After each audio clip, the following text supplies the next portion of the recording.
I think the United Kingdom and the rest of the world needs to move away from populist types of figures. By populism, I mean individuals that market themselves as championing common man causes and opposing a perceived establishment. I think these individuals often espouse nonsense and are not helpful in tackling complex societal and political issues. In this video, we'll be discussing first the right-wing side of populism with Nigel Farage, and then we'll be discussing the left-wing side of populism with the new leader of the Green Party, Zach Polanski. So let's start with Nigel Farage.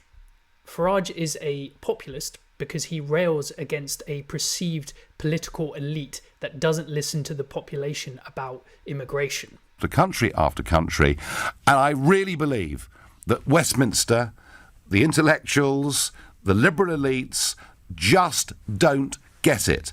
They still are trying to brush under the carpet the issue of immigration. I've previously done a video about Farage, so if you'd like more context, I've linked the video in the description.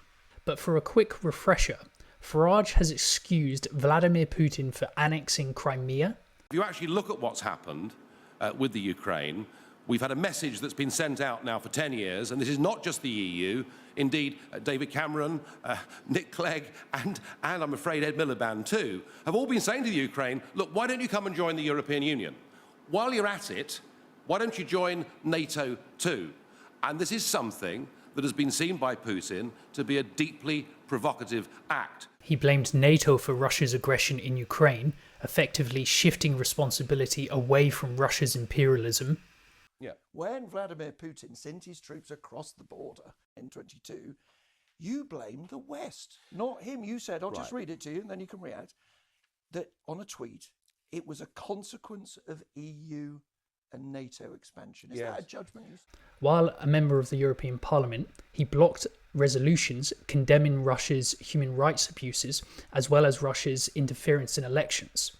He frequently appeared on Russia Today, a known propaganda outlet, in the years leading up to Russia's invasion of Crimea. He advocated for Brexit, which according to the Office for Budget Responsibility, reduced productivity growth by 4%.